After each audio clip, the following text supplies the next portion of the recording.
শেখ হাসিনার আমলের কিন্তু একটা বিশাল প্রজেক্ট আছে বিশাল প্রজেক্ট ভারত এবং নেপাল এবং ভুটান থেকে জলবিদ্যুৎ আমদানি করার, কারণ ওখানে 80,000 মেগাওয়াট জলবিদ্যুৎ উৎপাদন করা সম্ভব। নেপাল এবং ভুটান যে ইয়াটা আছে, যে সুযোগগুলো আছে সেখানে বাংলাদেশ ইনভেস্ট করে কিভাবে আনতে হবে, সেটার জন্য কিন্তু ভারতকে দরকার। কেন ভারতকে দরকার? ভারতের মধ্য দিয়ে কিন্তু আপনি ট্রান্সমিশন লাইনটা আনতে হবে। সো ভারতের মধ্য দিয়ে যখন ট্রান্সমিশন ভুটান থেকে বা নেপাল থেকে যখন ভারত, তো ভারতের পারমিশন লাগে। অলরেডি ভারত একটা পারমিশন আমাদের ছিল, শেখ হাসিনা আমলে, ইউনূস আমলে গিরিঙ্গি বাঁধানোর পরে ওরা কিন্তু এটা বন্ধ করে রেখে দিয়েছে। তো এইগুলো ছুটাইতে হলে তো আগে নীতিগত সিদ্ধান্ত দিতে হবে, কারিগরি সিদ্ধান্ত দিতে হবে। সেই কারিগরি এবং নীতিগত সিদ্ধান্তের পর আপনার পলিসি লেভেলে টপেরা আলোচনা করবে। আগে তো আপনার টপ পর্যন্ত যেতে হলে আপনার প্রস্তুতি লাগবে, সেই প্রস্তুতিটা বাংলাদেশে ছিল না, সেটা চলছে। এবং ভারতের পক্ষ থেকেও কিন্তু ভারত কি করবে সেটা ভারতটা ঠিক করছে কিনা সেটা ভারত বলতে হবে। আমার ধারণা ভারত রেডি, ভারত পলিসিগতভাবে রেডি বলেই তো সারাক্ষণ চাচ্ছে যে তারেক রহমান যান না কেন। আর তারেক রহমানের গভর্নমেন্ট থেকে কিন্তু এখন পর্যন্ত প্রস্তুত না আসলে তারা কি করবে, কি চাইবে, কি দেবে, এই জন্য ডিলে হচ্ছে। আর আমরা এখানে বসে বসে সবাই হাদি হত্যাকারী, আমরা বসে বসে শেখ হাসিনা, যেটা বলা হচ্ছে সেটাই তো আমরা আলোচনা করছি। 5ই আগস্ট শেখ হাসিনা কেন, আর শেখ হাসিনা 5ই আগস্ট শেখ হাসিনাকে ফেরত দিলে এনভায়রনমেন্ট হবে। আর ফেরত দেওয়া আমাদের সরকার খুব ভালো জানে শেখ হাসিনাকে কোনোভাবে ভারত ফেরত দিতে পারবে না। এটা আমি বহুবার আলোচনা করছি। ভারতের একটা সরকার, এটা সর্বদলীয় সিদ্ধান্ত, পার্লামেন্টারি সিদ্ধান্ত, একজন গেস্টকে অ্যারেস্ট করা, কত রকম কেয়ার মধ্যে শেখ হাসিনা তার ফেরত দিতে পারে না। কিন্তু বাংলাদেশ কেন এগুলো বলতেছে? কারণ বাংলাদেশ প্রস্তুত না, বা এন্ড লাইন বাংলাদেশ এখন পর্যন্ত প্রস্তুত না। তো আশা করছে যে জাতিসংঘ সাধারণ পরিষদের আগে তারা প্রস্তুত করতে পারবে। Thank you. অনেক গুরুত্বপূর্ণ তথ্য পাওয়া গেল, আসলে কি বিষয়ে আলোচনা হবে মোটামুটি ইন ডিটেল জানা গেল, এবং আশা করা যায় যে একটা ফলপ্রসূ একটা সফর হবে। বাংলাদেশের স্বার্থ এখানে খুব বেশি, ভারতের স্বার্থ তো অবশ্যই আছে। ফল এবং প্রসূ দুইটা আমি জানি না, ফল প্রসব করবে কিনা আমি বলতে পারি না, সেটা তো আমরা কেউই জানি না। আমরা আশা করি, আপনি এরকম আশা করা, আমার আশাবাদ কোনো রিপোর্টারের মধ্যে থাকে না। রিপোর্টার তথ্যের নির্বিচারে না। আমি একজন সাবেক রিপোর্টার হিসেবে আপনার কাছে আমি ফল প্রসব করার চিন্তা ভাবনা আমার মাথা নেই, কিন্তু আদৌ ফলটা হবে কিনা, কনসিভ করতেছে কিনা সেটা হলো প্রসব পরের প্রশ্ন। ওকে, আশা করি আর কি যে আগে হোক, সেটা আশা করতে পারেন। আমি ওই সফরটা হোক, সেটা আমি মনা পাগলাও না যে আমি মনে মনে মন কলা খাবো, আমি এটা পারবো না। না, মানে আমি বলছি সফরটা হোক, সেটাই তো মানে প্রত্যাশিত আগে যে সফরটা হোক, আশা করি হবে। যাক, আমরা অনেক ইনফরমেশন পেলাম, দর্শকরা অনেক জানলেন, ইনফরমেশন আমরা জানাতে পারলাম সাইফুল ভাইয়ের কল্যাণে। এই বিদ্যুৎ ট্রান্সমিশন ইনফ্রাস্ট্রাকচার আওয়ামী লীগ আমলো ভারত চেয়েছিল, কিন্তু হাসিনা সরকার এই লাইন থেকে 1000 মেগাওয়াট বিদ্যুৎ আর ভুটান থেকে বিদ্যুৎ সঞ্চালন ইনফ্রাস্ট্রাকচার তৈরি করার সুযোগ চেয়েছিল।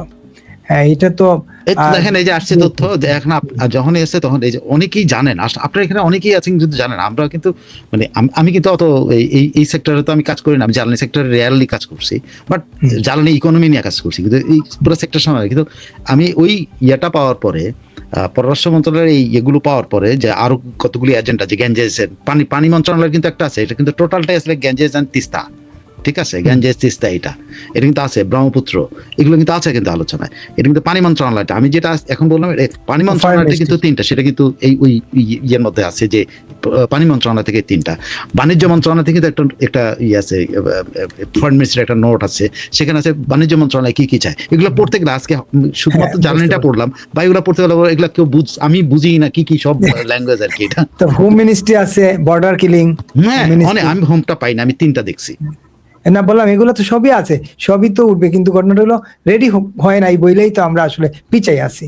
এটা হলো রেডি মানে কি, এখনো তলার লেভেলের আলোচনাটা ঠিক হয়নি আর কি, সেটাই। আর গঙ্গা চুক্তি তো ডিসেম্বরে শেষ হচ্ছে, সেপ্টেম্বরের মধ্যেই তো এটা আসলে একটা আলোচনা ইয়েতে যাওয়া দরকার। আমাদের নাজমা আক্তার লিখছেন, তারেক রহমান ভয় পেয়েছেন যখন ভারত বলছিল বাংলাদেশ সীমান্ত আমরা কতটা জঙ্গিবাদ নির্মূল করব, তার গ্যারান্টি দিতে হবে ভারতকে তখন ভারতও বাংলাদেশের স্বার্থ দেখবে, ভারতও বাংলাদেশের স্বার্থ দেখবে। আচ্ছা, সাইফুল স্যারের প্রধানমন্ত্রী ভারত থেকে ঘুরে আসার পরে কি বিমানবন্দরে এসে কি বলবে আমি ভুলে গেছি।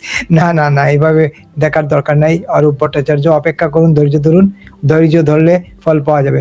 ডিসেম্বরে গঙ্গা চুক্তি শেষ হওয়ার আগেই তারেক রহমানের সাথে মোমেনদের, বাংলার মোমেনদের চুম্মা আমি সবাই দৌড়ে ভারত যাবে, কারণ গ্র্যান্ডফাদাররা সেটা দিতে পারবে না, যেটা ভারত দিতে পারবে। আচ্ছা, মাজহারুল ইসলাম। সাইফুল ভাই, একটু আগেই ছোট করে একটা আলোচনা করবো, তারপর আমরা একটা প্রসঙ্গে যাবো। রাষ্ট্রপতি নির্বাচন হয়েছে, এটা খুব ইন্টারেস্টিং ব্যাপার বাংলাদেশে, যে বাংলাদেশের ইতিহাসে 35 বছর ইতিহাসে একটা নজিরবিহীন নির্বাচন হয়েছে।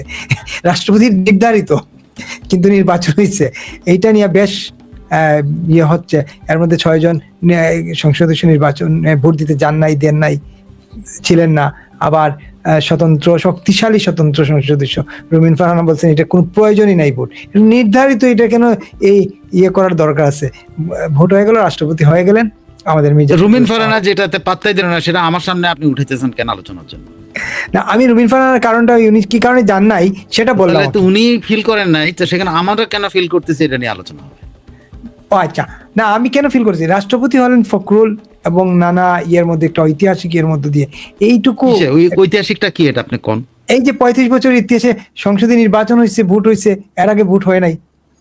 ওইটার ইতিহাস 35 বছরের ইতিহাস, এটাই তো তারা বলতেছে সবাই, এটা ঐতিহাসিক ঘটনা। ঐতিহাসিক হইলো কোন? ঐতিহাসিক ঘটনা হলো যে আপনার হলো কি বলে এই তাজমহল তৈরি করা। ঐতিহাসিক ঘটনা হলো যে ইয়াতে পলাশির যুদ্ধে সিরাজউদ্দৌলার পরাজয় ঘটায়, বাংলার এই স্বাধীনতার সূর্য অস্তমিত হয়। ঐতিহাসিক ঘটনা হলো ভারত ইংরেজদের কবলে চলে গিয়েছিল। ঐতিহাসিক ঘটনা হলো এগুলো। কোথাকার কোন ইউনিয়ন পরিষদের চেয়ারম্যান নির্বাচিত হয়েছে, এটা কি একজন ইউনিয়ন পরিষদে, উনি কোনটাতে পৌরসভার ইয়ে থেকে একজন প্রেসিডেন্ট হয়েছে। এইটা হলো বিশাল ঘটনা, এইটা হলো আলোচনার বিষয়। যে বাংলাদেশ এমন একটা জায়গা, সবাই বলে যে অপরচুনিটির দেশ হলো আমেরিকা। কিসের অপরচুনিটির দেশ আমেরিকা? অপরচুনিটির দেশ হলো বাংলাদেশ। অপরচুনিটির দেশ হলো বাংলাদেশ, যেখানে একজন পৌরসভার চেয়ারম্যান থেকে বাংলাদেশের প্রেসিডেন্ট পর্যন্ত আসতে পারে। This is called a country of opportunity. এখানে টাকা পয়সা কামায়ের ব্যাপার। This is a called a country of opportunity, যে একজন প্রেসিডেন্ট নির্বাচিত হয়েছেন, সেই সুযোগে একটা বিহারি বঙ্গভবনে ঢুকে পড়বে। এটা হলো অপরচুনিটি। বিহারি ঢুকে গেছে, একটা বিহারি, বাংলাদেশে একটা বিহারি, সে ইয়াতে ঢুকে পড়ে, বঙ্গভবনে ঢুকে পড়ে, সেখানে বঙ্গভবনে খবরদারি চালাবে। জানেন তো কে বিহারিটা? জানি তো, কে? জামাতা। দেখেন, বাংলাদেশের দুর্ভাগ্য এটা। বাংলাদেশে এইগুলো হলো ঐতিহাসিক, যে একজন আমাদের দেশ আমেরিকা সম্পর্কে সব বলে কান্ট্রি অফ অপরচুনিটি। সবাই অপরচুনিটির পেছনে দৌড়ায়, বাংলাদেশ অপরচুনিটির পেছনে দৌড়ায় না। বাংলাদেশে কালকে আপনি যাকে দেখছেন ফুটপাতে ইয়ে করে, দোকান দিচ্ছে, সে আপনি কয়েকদিন পর যা দেখবেন যে 5 স্টার বসে খাইতেছে। কই থেকে এই অপরচুনিটিগুলো তৈরি, আমরা তো বুঝি না। আমি বুঝি এটা। এই অপরচুনিটি যারা খুঁজে বের করছে তারা তো প্রেসিডেন্ট হবেই, এটাই তো স্বাভাবিক। এবং তিনি প্রেসিডেন্ট হবেন কি হবেন না, সেটা তো আমি অনেক আগে থেকে মনে করেছিলাম যে উনি প্রেসিডেন্ট হওয়ার যোগ্য, এবং আমি মনে করি উনি একমাত্র যোগ্য, উনি, আর তো কেউ নাই। কিন্তু এই কান্ট্রি অফ অপরচুনিটি যদি বলতে হয় এখন থেকে, এটা বাংলাদেশকে বলতে হবে, এটা নট আমেরিকা। এখানেই সম্ভব সবকিছু, এখানেই সম্ভব মাস্তানি করে স্বরাষ্ট্রমন্ত্রী হওয়ার সুযোগ পাওয়া যায়। এখানেই সম্ভব কোনোদিন ছাত্রদল না করে স্বরাষ্ট্রমন্ত্রী হয়ে যাওয়া। এখানেই সম্ভব যে তারেক রহমানের গৃহশিক্ষক স্বরাষ্ট্রমন্ত্রী হয়ে যাওয়া, বা তারেক রহমান ইউনিভার্সিটিতে হেল্প করছে, তিনি স্বরাষ্ট্রমন্ত্রী। এই বাংলাদেশে এগুলো সম্ভব। এই বাংলাদেশে যে ঢাকা ইউনিভার্সিটিতে যে মারামারি কাটাকাটি করতো যে ছেলেটা, সে বাংলাদেশের পানি সম্পদ মন্ত্রী হয়ে গেছে। পানি এবং সম্পদ দুইটা মিলে আপনি যদি দুইটারে খাড়া করান, পানি সম্পর্কেও কি বুঝে আমি জানি না, সম্পদ সম্পর্কে কি বলে আমি জানি না। আপনি ওরা জিজ্ঞেস করে দেখেন তো পানি সম্পর্কে কিছু বোঝে কিনা, সম্পদ সম্পর্কে। ও তো পানি সম্পদ মন্ত্রী হয়েছে, বাংলাদেশের একজন মাস্তান। বাংলাদেশের অপরচুনিটি আপনি পাবেন। বাবর ক্যাসিও কিনা যে ঘড়ি চোরাচালানকারী, একজন চোরাচালানকারী বাংলাদেশের স্টেট মিনিস্টার ফর হোম হয়েছিল। ক্যাসিও, আমি জানাই বললাম আপনাকে, জেনে শুনে বলছি, ক্যাসিও ঘড়ি তখন চোরাচালানি হতো। তার এই ইয়েতে কিনা যে পুরানা পল্টন টু কাকরাইল টু পল্টনের ওই পাশে যে পানির ট্যাঙ্কিটা আছে না, পার ওই পাশে ওনার ক্যাসিওর একটা শোরুমও ছিল। আমি ওইখান থেকে ক্যাসিও ঘড়ি কিনছি।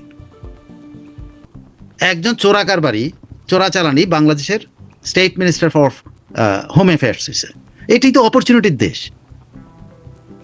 এটা অপরচুনিটির দেশ না? বলেন আপনি এর চেয়ে বড় আর কি অপরচুনিটি আপনার বাংলাদেশে? আমরা আর কতগুলি উদাহরণ আপনি দিচ্ছেন। বাংলাদেশে দেখেন কি অপরচুনিটি। তা খালেদা জিয়ার আমলে যিনি পদত্যাগ করতে বাধ্য হয়েছেন, যে বাণিজ্য মন্ত্রী, তিনি বাংলাদেশের অর্থমন্ত্রী, পদত্যাগ করতে বাধ্য হয়েছিল। আমি এরকম যদি এখন পুরো ক্যাবিনেট নিয়ে আলোচনা করি, আপনার কিন্তু সময় পার হয়ে যাবে। বাট এই কান্ট্রি অফ অপরচুনিটি, যেখানে মির্জা ফখরুল দুর্ভাগ্যজনক দেশে একটা দেশ, যে দেশে মির্জা ফখরুলের চেয়ে বড় যোগ্যতা সম্পন্ন আর কেউ নাই, কিন্তু কি করবেন আপনি? তাকে হয়েছে, আমিও তাকে সাপোর্ট করি, বাট আপনি জাস্ট আমি উদাহরণগুলো দিলাম, আপনারা আরো উদাহরণ দিতে, আমি টপ সম্পর্কেও উদাহরণ দিতে চাই না, আর বাকি অনেক উদাহরণ আছে, ক্যাবিনেটের মধ্যে। আপনি বাংলাদেশ ব্যাংকের গভর্নর হয়েছে, যে বাংলাদেশে চার্টার্ড অ্যাকাউন্টেন্ট। এটা বেশি ইন্টারেস্টিং ব্যাপার। সেই কোন জায়গার উগান্ডার না কোন জায়গার বাংলা ব্যাংকের গভর্নর, সে আমেরিকাতে ডিগ্রিধারী, মানে ইয়ের না, ডিগ্রিটির কথা আমি বলছি না, ওইভাবে বলছি ব্যাংকিং এর উপর, ব্যাংকিং এর উপরে সে তার যোগ্যতা হলো তিনি একজন ব্যবসায়ী। পৃথিবীতে কোথাও আপনি উদাহরণ, হ্যাঁ পৃথিবীতে উদাহরণ নাই বলে আমাদের দেশে উদাহরণ হবে না, উদাহরণ তো হতেই পারে, যে পৃথিবীতে নাই কিন্তু আমাদের এখানে হবে। আরে ভাই, এই যে কানাডার এখনকার prime minister, say bank of ইংল্যান্ডের আগের গভর্নর, এবং ব্যাংক অফ কানাডার গভর্নর, এখনকার প্রাইম মিনিস্টার। দুই দেশের, কিন্তু ইংল্যান্ডেরও ব্যাংক অফ ইংল্যান্ডের গভর্নর ছিল, চ্যান্সেলর অফ এক্সচেকার বলে ওখানে, আমরা ওখানে গভর্নর হচ্ছে চ্যান্সেলর অফ এক্সচেকার বলে, বোঝেন? আমাদের দেশে কি যোগ্যতা দরকার? আপনার একটা গার্মেন্টস ফ্যাক্টরি হলে আপনার হয়, আপনার দরকার হলো তারেক রহমানের আপনি বাজার সদাই করতে পারেন কিনা, এটা হলো আপনার হচ্ছে। ইনি তার যোগ্যতা হলো উনি ব্যাংকের, উনি একজন গার্মেন্টস ব্যবসায়ী, তারেক রহমানের লন্ডনের ওনার বাজার সদাই করে দেওয়া হলো, যে আমাদের ফরেন অ্যাডভাইজার তারেক রহমানের বাজার সদাই করে দেওয়া হলো। এটা বাংলাদেশের উদাহরণ না, এটা তো সাংঘাতিক ব্যাপার। হুমায়ুন কবির সাহেব আজকেও প্রেস ব্রিফিংটা আপনি এখন বাজাইতে পারেন, আমি আপনাকে নাকি বাজায় শোনাবো? বাংলা ভাষায় কথা কইতে পারে না, প্লিজ বাংলা ভাষায় কথা না, এটা তার ছোট করা। বাংলা ভাষায় কথা বলতে পারে না, সে আপনার সিলেটি ভাষায় কথা বলে, ইন্টারভিউ দেয় সিলেটি ভাষায়। উনি নিজেকে সাইফুর রহমানের লেভেল মনে করতেছে নাকি?